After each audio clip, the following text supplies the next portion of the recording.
Құрмет орден, еңбек қызыл ту орденінің иегері Шақар ағамызға сөз беремін.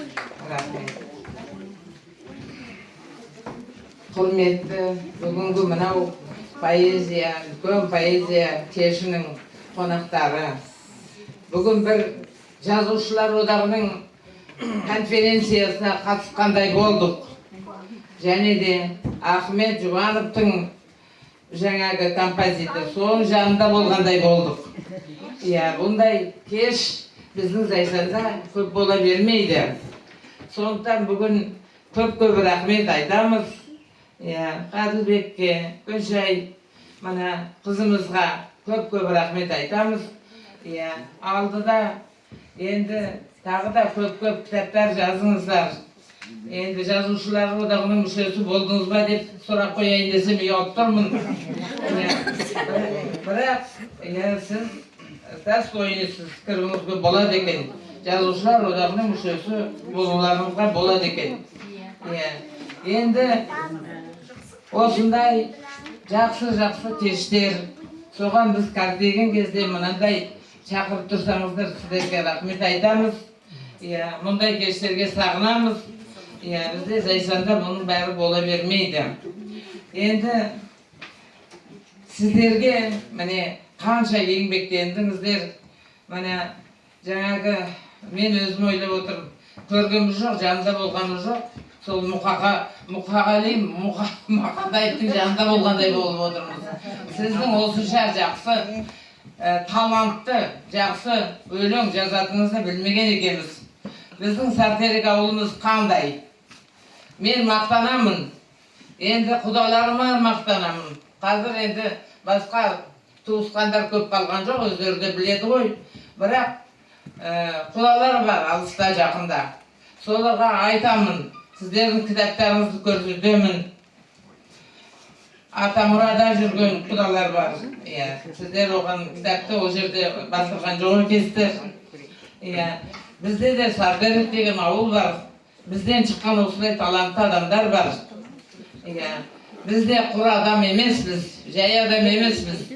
Міне, егер де сенбесеңіздер, мына кітапты оқыңыздар деп мен өзімнің личный енді кітапханам бар библиотека үйде. Содан алып ол құдаларға сіздердің кітаптарыңызды көрсете аламын. Енді Сартерегіміз біздің жай ғана Сартерек емес екен, Зумрат. Енді сенің атаң рекордқа кірген, менің әкем рекордқа кірген. Ол Госархивтің ішінде тұр. Астықтан 1 гектарынан 25-30 центнер бидай алған. Қазір ондай бар ма? Жоқ. Бұл қай жылы? Соғыстың кезінде болған. Сол архивтің ішінде, кітаптың ішінде Зайсан асулары деген кітаптың 34-ші бетінде Зумраттың атасы Дүйсенбай деген кісі, менің әкем Шөкей деген кісіге сол жерде деректер жазылған, рекорд екеніне, рекорд.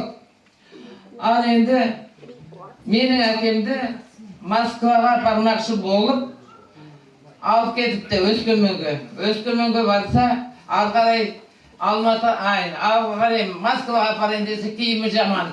Аяғында саптама етік, ол да ескі. Жаман шапаны бар үстінде. Түлкі тымағы да жыртық екен. Сонан ол кісіге киім таба алмай, ары-бері өлшейді, мені өлшейді. Аяғында киім таба алмай, аның сол Өскеменнен 5 келі кәмпит беріп қайта әкеп ұстаған. Ал қазір қандай заман? Қазір торқалы ішік кисек те, түлкі тымақ кисек те, бәрі бар ғой. Заманымыз жақсы болды ғой. Енді Сартерегіміз ары қарай өстіп жақсара берсін. Төркініміз біздің. Мына Раушан екеуміз оған қуанамыз. Екеуміз кластасымыз. Қазір қуанып отырмыз. Үйге барып жуамыз қазір кітапты. Енді Күншай менен жаңағы Қадылбектің туыстық жағы да бар, құпия. Иә, ол құпияны аша қоймаймыз қазір. Сандықтың есігін бірақ ашып тастауға болмайды. Иә, сондықтан айналайындар енді. Туыс болсақ та, жай адамдар болсақ та, мен осы тек қана Қадылбекті ойлайтын Сесебеттің басығы деп. Ал енді мынандай Мақатай екенін білмейді екен. Иә, рахмет әкем. Иә, таланттарыңа мындай. Енді Сайраш мұның мұғалімісің. Иә, біздің Сарбелектің ең көрнекті жақсы мұғалімінің бірі. Әлгі Риза Юрьевна мына апайыңды жаңа бетінен сүйіп жатырсың ғой. Иә, енді білдің кімнің кім екенін. Иә, сен енді жаңадан келіп жатырсың ғой.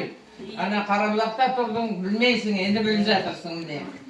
Енді барлықтарыңызға, тыңдағандарыңызға рахмет. Мен сол қуанып тұрмын. Сарзерек болған ең қуанып тұрмын. Мен Сарзеректен 17-18 жасында кеткем. Иә, басқа елге енді келін болып кеткем. Бірақ Сарзеректі ұмытпаймын, барып тұрам. Иә, мешітке барып тұрам.